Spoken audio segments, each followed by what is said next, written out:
दोस्तों, भाइयों और बहनों, हिंदुस्तान के आज़ादी के लड़ाई और संघर्ष में और देश में एक समाजतांत्रिक समाजवादी क्रांति के लिए नेताजी सुभाष चंद्र बोस स्थापित party all India forward block का 82वां वर्षगांठ हम लोग मना रहे हैं।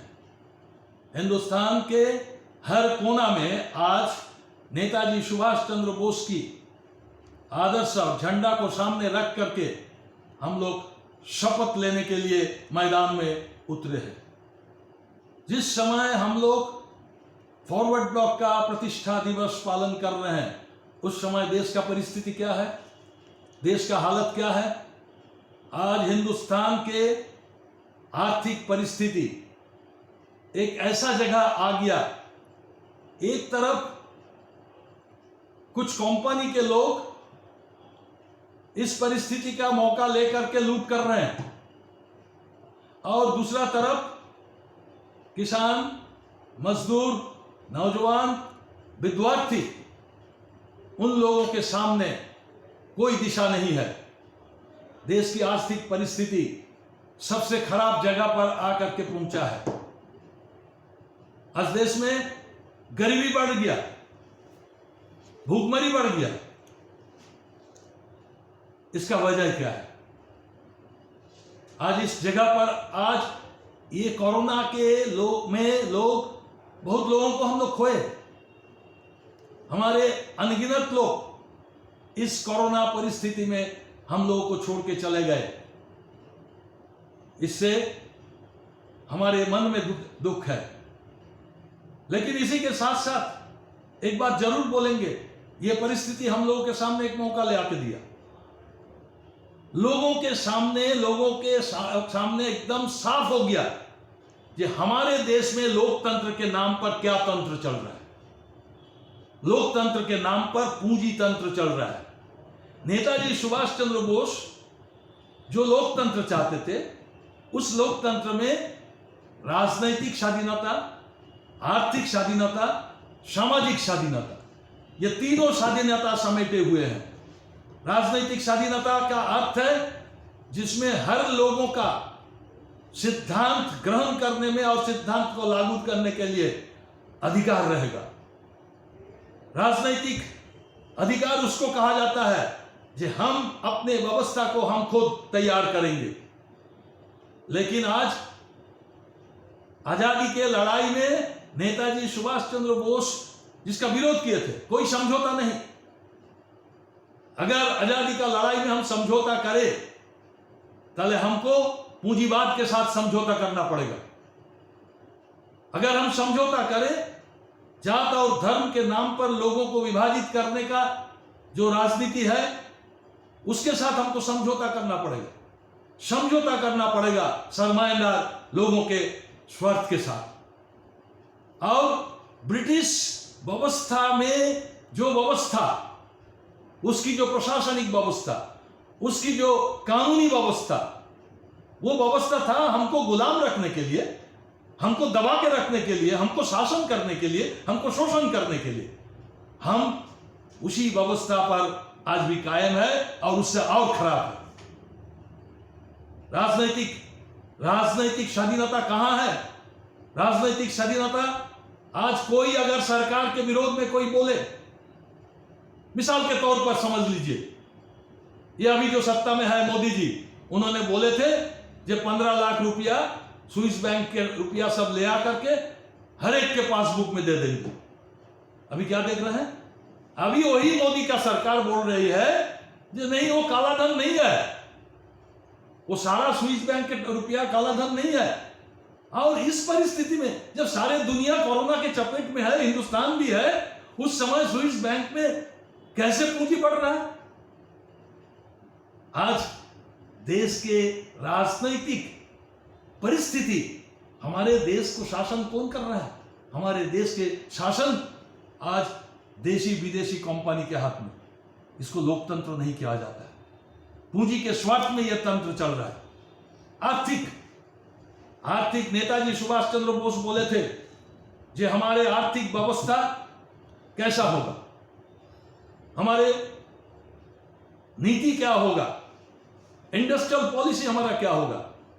उन्होंने साफ तौर पर बोले थे जे हिंदुस्तान के जो बड़े कल और कारखाना है, हमारे खनिज संपदा, उसके ऊपर जो कारखाना है, ये सरकार के हाथ में रहेगा। और सरकार के हाथ में रहने के कारण जो पब्लिक सेक्टर, आज पब्लिक सेक्टर को आप जब बेच रहे हैं, सारे पब्लिक सेक्टर को बेच रहे हैं, इसका अर्थ क्या है ना, हर साल आपके खजाना में जो मुनाफा के रूप में ये सब कंपनी पैसा देते थे विकास के लिए, आज वो अधिकार सरकार और इसका अर्थ है जनता खो रहे हैं। नेताजी तो ये नहीं चाहते थे। नेताजी ये बात बोले थे, खेती के मामले में जोतने वाले को जमीन चाहिए और हर किसान को पूंजी देना पड़ेगा, वैज्ञानिक सुविधा उसको देना पड़ेगा उत्पादन बढ़ाने के लिए। खेती के साथ साथ जो जो और उत्पादन व्यवस्था हमारा गांव में है, उसको विकसित करना है। और उसको विकसित करने के लिए हमको सामूहिक कोऑपरेटिव सिस्टम भी हमको चालू करना है। और सरकार सीधा सीधा वो उसका जिम्मेदारी, पूंजी का देने का जिम्मेदारी लेंगे। लेकिन आज क्या देख रहे हैं, खेती चौपट हो गया, खेती चौपट हो गया, किसान लोग रास्ते में बैठे हैं। आज असंगठित क्षेत्र में लाखों लाखों जो मजदूर है, ये मजदूर कहां से आया?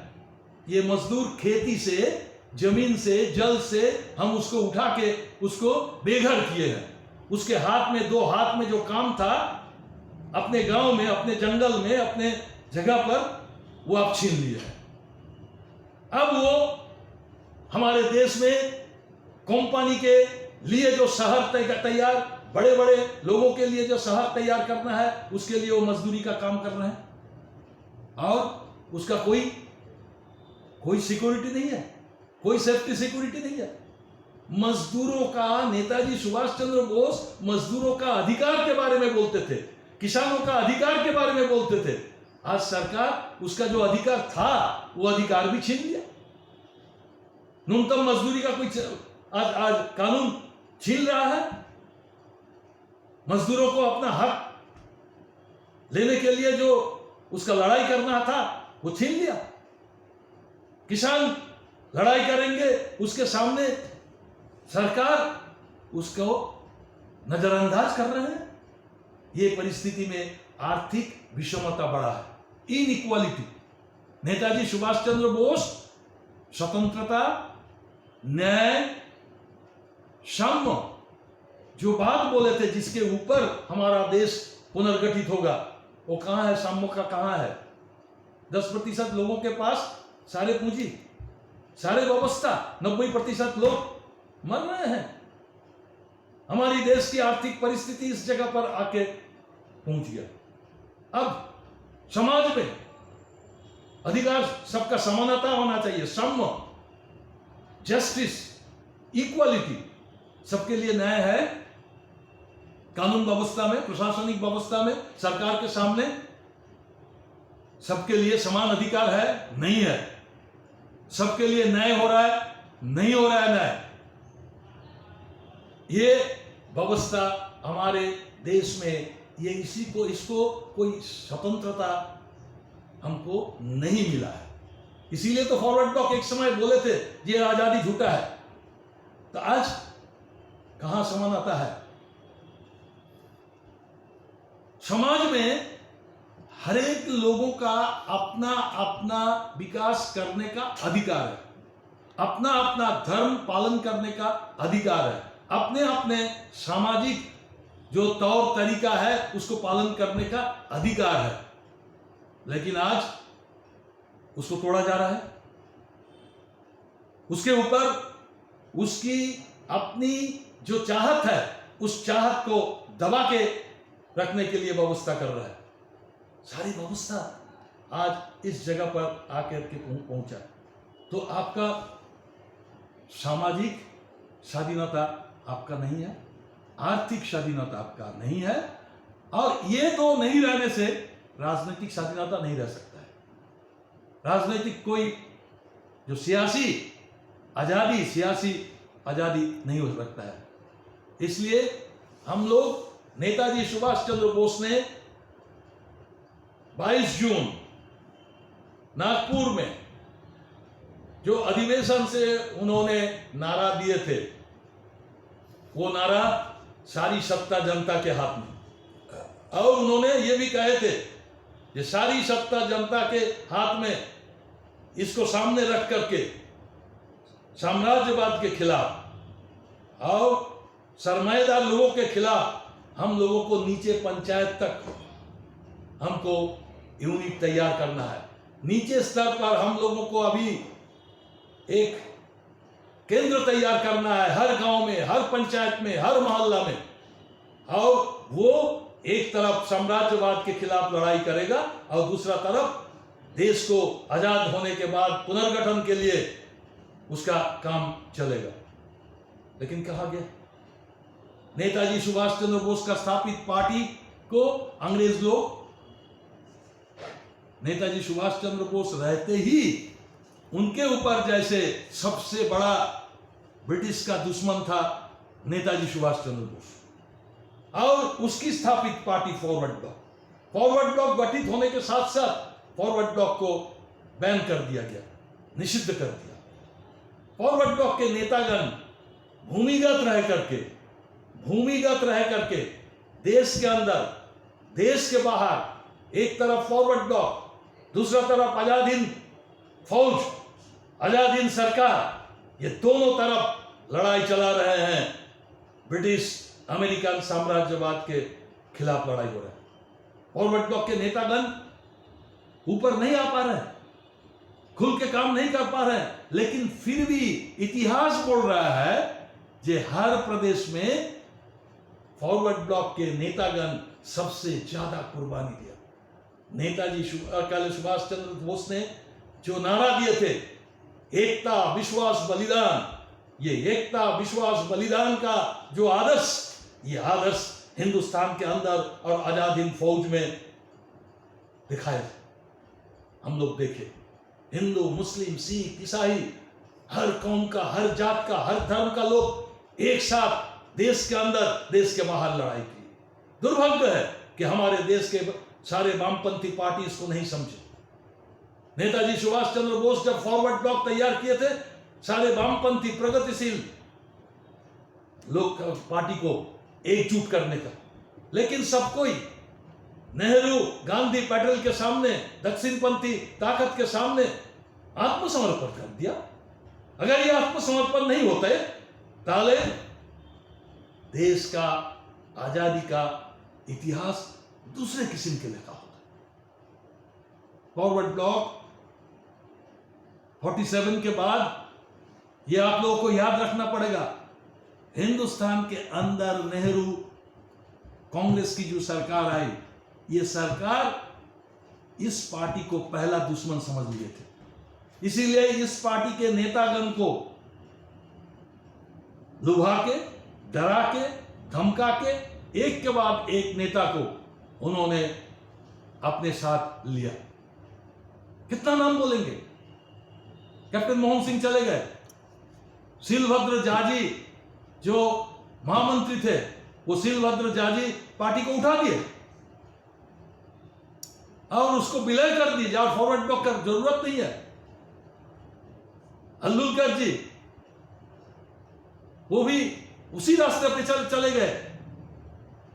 एक तरफ साम्राज्यवाद का हमला, पूंजीपतियों का हमला, और इन लोगों के कांग्रेस का एनिमी के रूप में फॉरवर्ड ब्लॉक खड़ा रह गया। तो ये सब होने के बावजूद एक पार्टी आज भी खड़ा है। ये पार्टी के कार्यकर्ता लोग इतना विघटन के बाद, इतना अत्याचार के बाद, इतना जुल्म के बाद आज भी कश्मीर से लेकर के आसाम तक पार्टी काम कर रहा है। कोई पूंजी नहीं है उसके पास कोई कंपनी का पैसा नहीं है, उसके पास कोई सरकार का रिश्वत का पैसा नहीं है। वो एक ही उसके पास पूंजी है, वो पूंजी है सुभाषवाद, सुभाषिज्म। जो सुभाषवाद स्वतंत्रता, न्याय, समता, अनुशासन, प्यार, इसके ऊपर खड़ा है।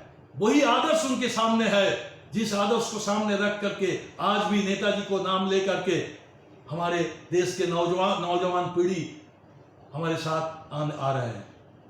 और हम चाहते हैं हर प्रांत के हमारे पार्टी के नेतृत्व को हम बोलेंगे, आप मजदूर किसानों का लड़ाई अपने जगह पर कीजिए, अपने गांव पर कीजिए, अपने मोहल्ला पर कीजिए, जहां आप है वहां पर आप संघर्ष कीजिए।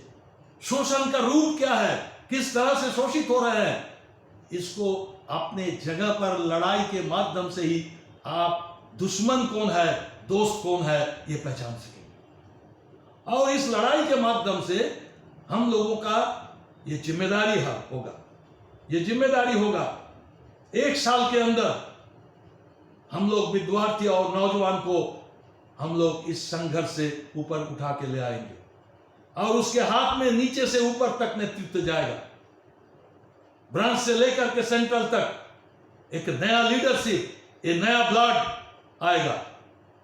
जिन लोगों का उम्र हो गया है उन लोग का भी जरूरत है, लेकिन उन लोग सलाह मशवरा देंगे, उन लोग एक साथ नौजवानों को, विद्यार्थी को संगठित करने के लिए मदद करेंगे। लेकिन नेतृत्व आज जो जरूरत है, समाजवादी क्रांति, सुभाषवाद के रास्ते पर समाजवादी क्रांति अगर हमको करना है तो हमको आदर्श के बारे में साफ सुथरा हम लोगों को ज्ञान होना चाहिए। नेताजी क्या चाहते थे, नेताजी का आदर्श क्या है, नेताजी का समाजवाद क्या है, नेताजी का हिंदुस्तान में वर्ग विहीन समाज कैसे गठित होगा, इसका जो व्यवस्था है, इसके बारे में आपको एकदम पूरा ज्ञान होना चाहिए। और उस ज्ञान को लेकर के आपको नीचे जमीन में लड़ाई करना पड़ेगा। हम लोगों का कुछ लोग समझते हैं चुनाव में कहां है, क्योंकि आज सारे हिंदुस्तान एक पूंजीवादी राष्ट्र, जिस पूंजी का आप लोग देख रहे हैं, जो कॉरपोरेट हाउस जो पैसा जमा करते हैं, वो पैसा का 90% किसके हाथ में जाता है, जो लोग सत्ता में है। चुनाव जो होता है इसमें कौन होता है, जिसके हाथ में मनी मसल पावर है, उसके साथ मीडिया है। मनी मसल मीडिया, ये सबके सहायता में आपको नहीं मिल रहा है, और मिलने का हम लोग उम्मीद भी नहीं रखते हैं, हम लोग चाहते भी नहीं है। चले, हम लोगों का ताकत है एक आदर्श और दूसरों जनता।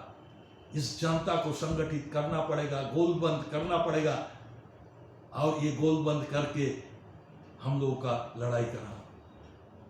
आजादी की लड़ाई में नेताजी सुभाष चंद्र बोस ने समझौता विरोधी जो नारा दिए थे, दुर्भाग्य है हमारे देश की जो लोग लड़ाई में उस समय नेतृत्व थे, उन लोग सत्ता में जाने के लिए, जो मंत्रिसभा गठित हुआ था, उन लोग सत्ता में रहने के लिए उस समय उन लोग लड़ाई से पीछे चले गए और अंग्रेज से समझौता किया, और उस समझौता के कारण हमारा देश विभाजित हो गया। हम एक साथ नहीं रह पाए। हिंदुस्तान, पाकिस्तान, आज बांग्लादेश हो गया। और ये एक बहुत बड़ा अन्याय है, बहुत बड़ा गुनाह है। आजादी के सत्ता में जाने के लिए नेताजी सुभाष चंद्र बोस के रास्ता से हट करके सत्ता के लालच में अंग्रेज से समझौता कर लिया, और इसके कारण ये बंगाल का विभाजन हुआ।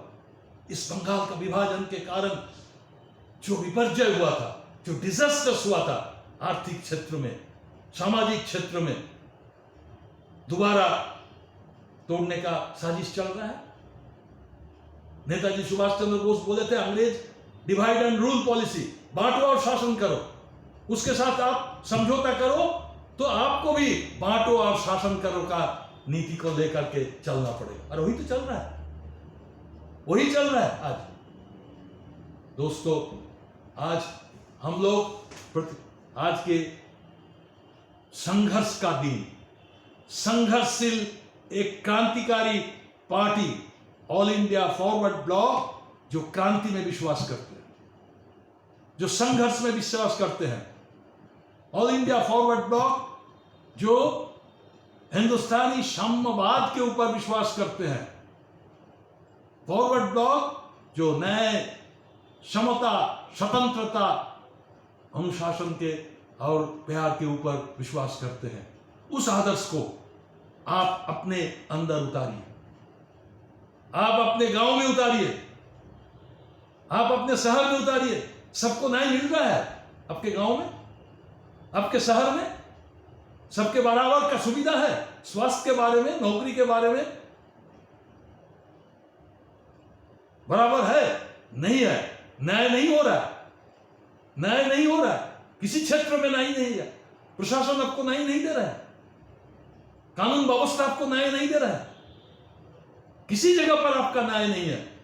इस न्याय हासिल करना है भीख मांग के नहीं, ये न्याय मिलने के लिए हमको लड़ाई करना है।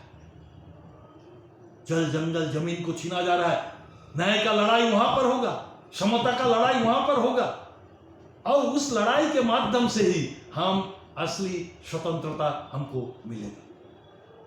और इसके लिए हमारे नेताजी सुभाष चंद्र बोस के, हमारे प्यारे party all India forward block के अंदर अनुशासन होना चाहिए। एक अनुशासित पार्टी ही देश के लोगों को, जनता को एक संघर्ष के लिए अनुशासित ढंग से उसको संगठित कर सकते हैं। और ये हम इस एक साल के अंदर हम लोग पार्टी को पुनर्गठित उस जगह पर देखने चाहते हैं नेताजी जो पार्टी चाहते थे। ये ठीक है, क्रांति आप एक दिन में नहीं होता है, क्रांति का कोई एक निर्दिष्ट जगह नहीं है, लेकिन आपका अंतर्राष्ट्रीय और जातीय परिस्थिति के ऊपर आपको लड़ाई, संघर्ष से हर रोज जनता को आगे जाना है। और इसको हमको उसी काम को एक साल के अंदर पार्टी को उस तरह का संगठित करना पड़ेगा। पार्टी में नया खून ले आना पड़ेगा, नया नेतृत्व ले आना पड़ेगा, और वो ये नया नेतृत्व के माध्यम से ही एक नेताजी सुभाष चंद्र बोस का सपना का भारत तैयार करने का जो लड़ाई, Netaji India socialist India, Netaji का हिंदुस्तान समाजवादी हिंदुस्तान, वो समाजवाद निर्यात नहीं होता है, आयात नहीं होता है, समाजवाद हम अपने खड़े होकर के अपने जगह पर ही करेंगे। और उसी रास्ते पर हम लोगों को काम करना पड़ेगा। अगले 22 जून हम लोग खड़ा होकर के बोल सके कि ये है एक साल की हम लोगों का कारनामा। देश के लोग समझेंगे, वामपंथी जो ताकत है, प्रगतिशील जो ताकत है, खेत और खलियान में जो ताकत है, उसको एकजुट करने का काम फॉरवर्ड ब्लॉक को करना पड़ेगा। और ये काम फॉरवर्ड ब्लॉक तभी कर सकते हैं जब फॉरवर्ड ब्लॉक अपने मजबूत हो सकते हैं, फॉरवर्ड ब्लॉक का अपना ताकत वो खड़ा कर सकते हैं। ये काम हम लोगों को अगले 22 जून तक हमको करना पड़ेगा। हम उम्मीद रखते हैं हमारे देश के हमारे जो कार्यकर्ता है, आज सब जगह जो लोग हैं, इसी के ऊपर शपथ लीजिए। ये एक साल के अंदर a new party for new time, नया समय के लिए, जो समय हमारे हाथ से सब कुछ छीन रहा है, जो समय कंपनी के हाथ में सब कुछ दे रहा है, हमारे प्रतिरक्षा डिफेंस भी आज कंपनी के हाथ में चला गया। तो इस परिस्थिति में देश की हम एक ऐसा पार्टी तैयार करेंगे जो इसका मुकाबला करेगा हर स्तर पर, हर मोर्चा पर। और हिंदुस्तान की जो संस्कृति, हिंदुस्तान की जो परंपरा, हिंदुस्तान की जो सभ्यता, हिंदुस्तान की जो इतिहास, उसके ऊपर हम लोगों को एक नया हिंदुस्तान खड़ा करना पड़ेगा। और वो हिंदुस्तान समाजवादी हिंदुस्तान है। यही नेताजी सुभाष चंद्र बोस का चाहत था। ये चाहत हम लोग आज पूरा करें, इतना ही उम्मीद रख करके हम अपना बात समाप्त करते हैं। जय हिंद।